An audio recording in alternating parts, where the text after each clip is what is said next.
This year, I'm not doing that. Every single work is going to come in a mat. It's going to come pre-matted, and it'll mail flat. And I did that because I think it's nicer, and you guys are nice to me. That is where I am right now. I am putting everything in mats. Like everything, all this stuff in mats. And believe me, it takes time, but I think it's so important. And I will tell you, if you're not familiar with mats, I'm going to tell you why you need them. Got 3 reasons, okay? There's all good things. Aesthetic, money, and function.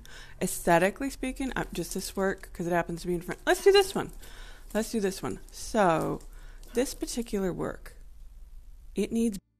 I spent a lot of time creating this sort of visual chaos and diversity and color, and there's a lot of subtlety in here.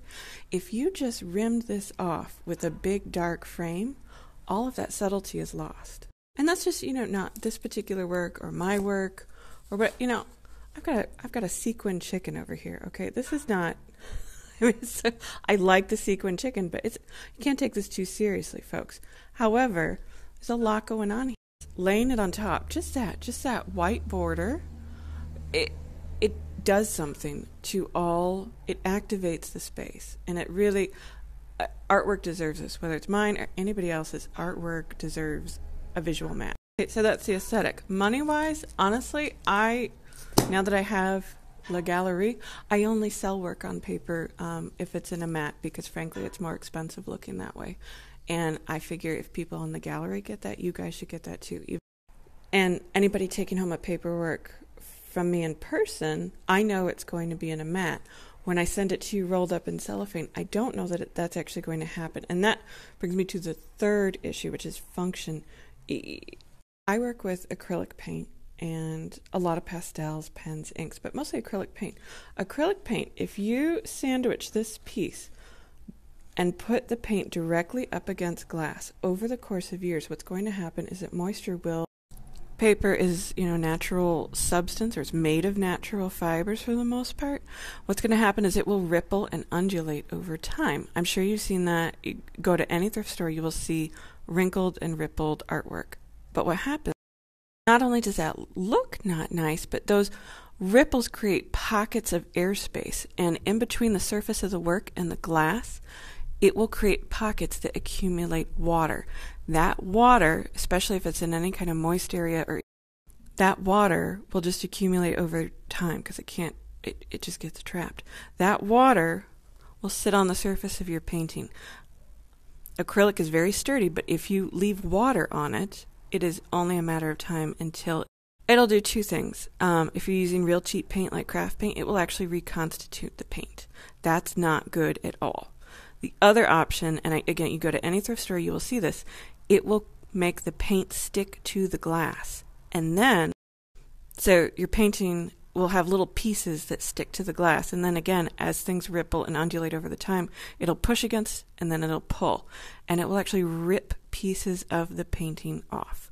Not good. If you don't believe me, go to any thrift store, go ask the framer, go to Michael's, go to the framing department, ask them how many times a month they see artwork that's been damaged because somebody didn't use a mat. It's a really big deal, and I want my work to look good. I know it's not mine. I know when you buy it, it's yours, and they're not. I don't say, which one's my favorite painting. They're not my children, but they're kind of. I think of them like foster kittens.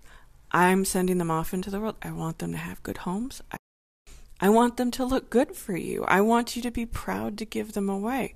I want, when you die, I want people to fight over your artwork, not just some decorative object that goes off to the thrift store. I want you to enjoy.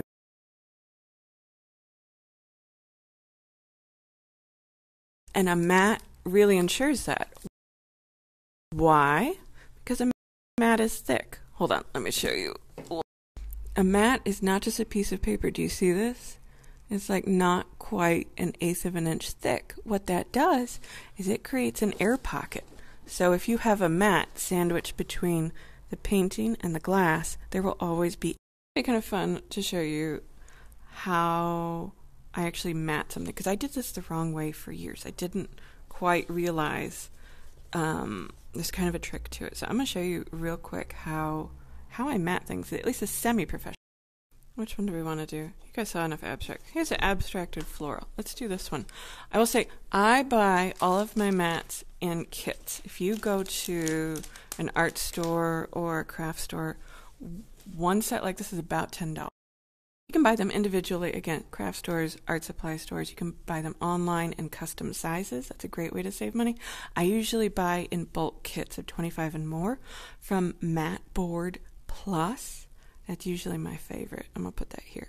The important thing, and I've learned this the hard way, is that you usually want to buy in kits, which means you get the backing, the mat, and the cellophane sleeve at the same time. And I have tried to save money by doing it different pieces, and it blew up in my face because the backing was a fraction of an inch different than this, so it laid weird. And then this was 16 by 20, so I got a 16 by 20 sleeve, not realizing it needed to be a 1/4 inch bigger to slip it in. Just buy the kit. Just learn. So anyway, back on track. So what I used to do is I would like finagle this around and try to sandwich with my hand, flip it over, and put like tape on it. And then inevitably the bubbling would happen on the sides because I didn't get it.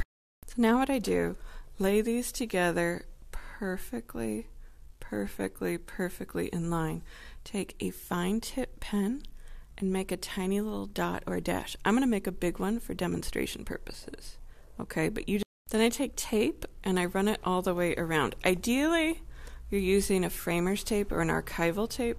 I just happen to have, I really like it. It's a regular masking tape, but it's low residue. I just really like it. So that's what I use. You can. And now because we have our marks, again, yours would just be little dots, but I want these to show up on camera, so I did them bigger.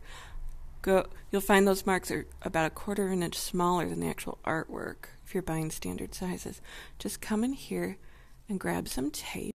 And this is hard to demonstrate one-handed, but as you can see, I did on the other 3 sides. What I'm doing is taking tape, sticky side down, and I'm not at any point touching the artwork. I just lay it flat, and there you go. And the artwork is now adhered perfectly to the backing. It's not going to come up.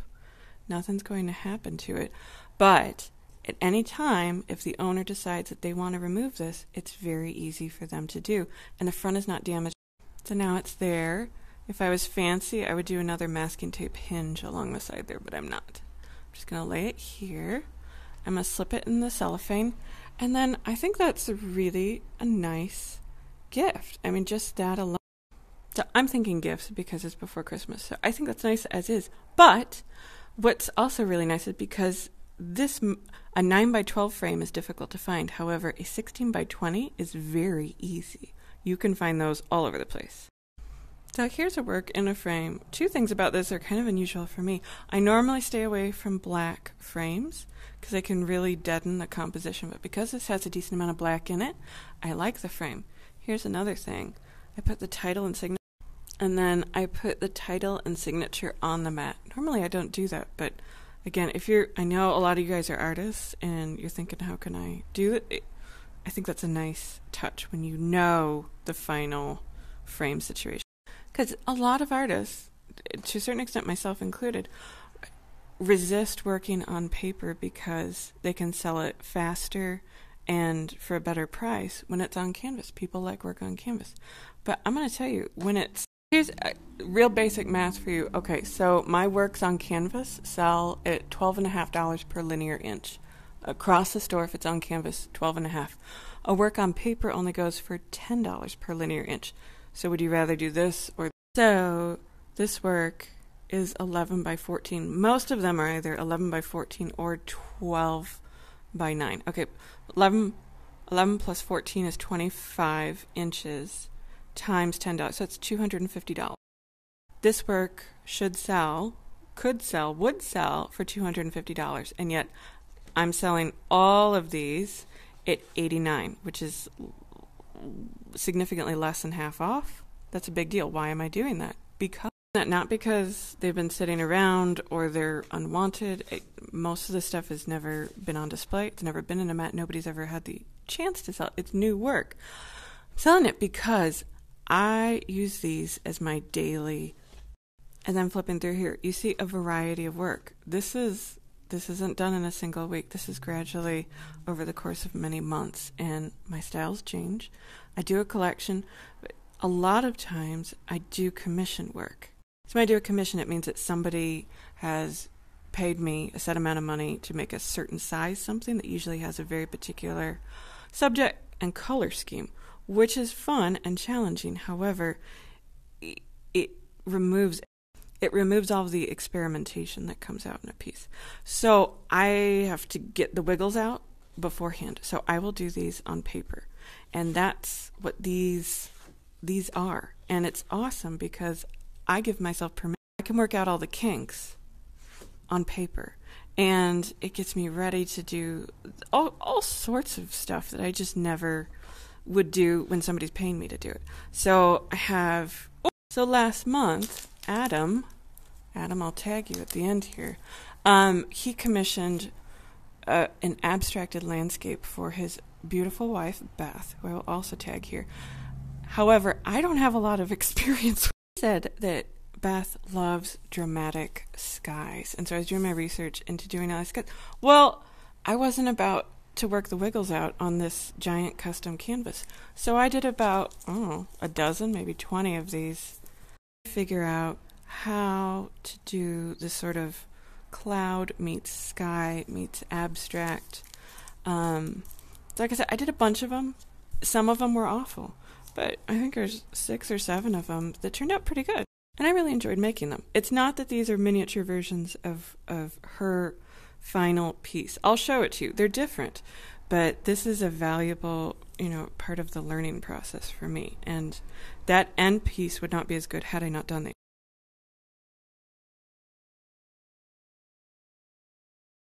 Anywho, so that is what I know about that. I gotta go because this is a really long post and I have to get all of these in mats before tomorrow. Sales starts 1 p.m. Eastern on Wednesday. Hope to see you there.